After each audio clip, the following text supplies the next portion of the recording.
we are live. So, speak to me about who you spoke to earlier. Well, I just did like a little catch up with a client that we had a few days ago. Because he purchased through us and just want to see how it's going because he's 4 months into his since the settlement of the purchase. And what's interesting about this one was that so we met this client because he was living in a property that we purchased for an expat, and he'd been living in there for about a year or so. Is that right?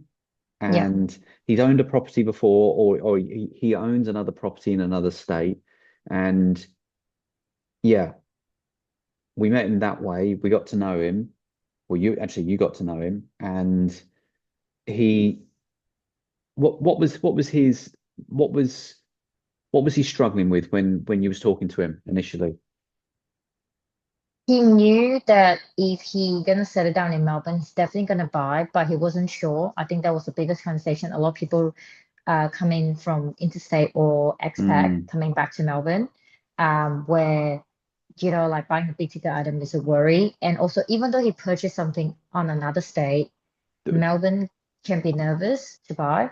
Yeah, wasn't there some errors that he'd made in the other purchase?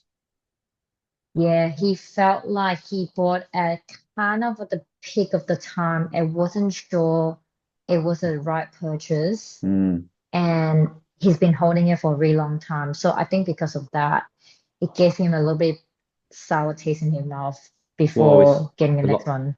a lot of question marks, right? You don't want to make Yeah, a the same lot. mistake twice. And so Yeah. that's fascinating. So I actually didn't know you was going to speak to him, but that was 4 months since we settled on his new purchase. We moved out of the one that we purchased into Hmm. his property. And Yeah. like, where's he at? Like, is he loving it or This is exactly what he said, Sabrina. If not going through you guys, I wouldn't know how perfect this occasion for my lifestyle and what my current life really need to be. hmm. Um, Because you was, if I remember, during his search there, he was open to quite a lot of areas. If I remember, he was jumping from one side of Melbourne to the other, and it was all over the place, really, wasn't he? And it was a matter of supporting him through that, basically. yeah, yeah, and giving confidence of the process as well, because buying can be very scary alone.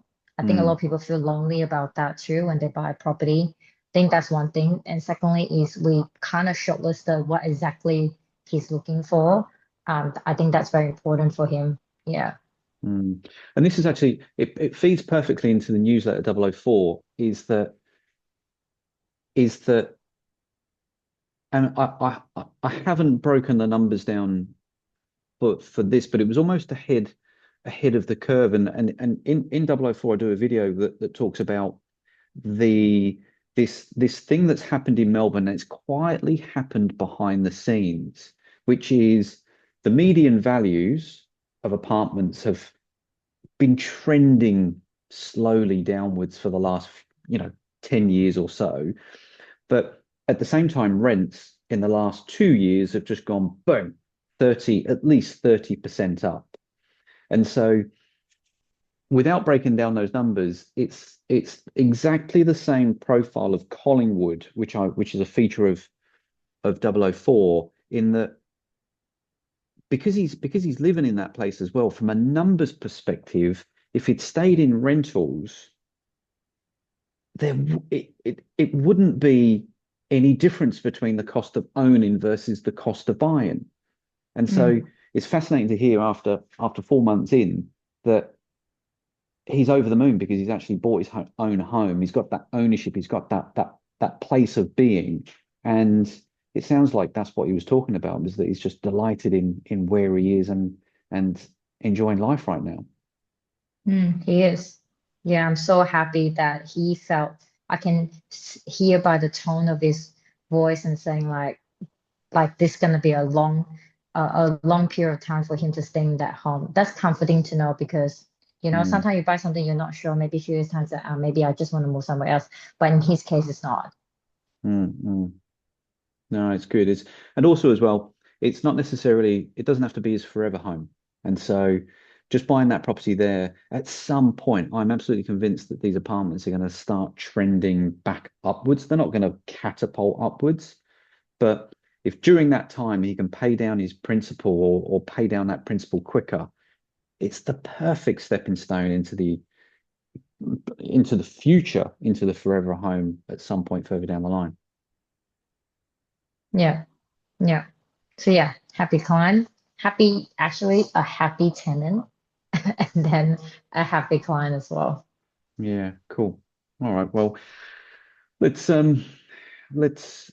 if anyone's watching this and they're going because the theme that we're really exploring at the moment is and I've just hit it on it there is that it's in Melbourne there is such a sweet spot that has kind of gone unnoticed, which is it's definitely not cheap. But again, it depends on the percentages. But if you're putting down 20%, or put it this way, if you're putting down 35%, not that a lot of people can't do that, but if you were, the cost of buying versus the cost of renting would be the same. And that's extraordinary. We haven't seen those numbers since we saw cheap interest rates. Yes. And so there's Yeah. definitely been a major structural shift occur in Melbourne because it's not the same in other states. And it's because the median value has been trending downwards. And then we've had this big uptick in rents. And so, yeah, anyone out there that's thinking that, maybe that they might be in rented accommodation now or moving to Melbourne and thinking, right, okay, my only option is to rent. I'd really, really suggest maybe you think a little bit outside the box. Maybe buying is actually a golden opportunity in this marketplace right now. That's what we're saying. Yeah. Watch this space. Cool. Oh,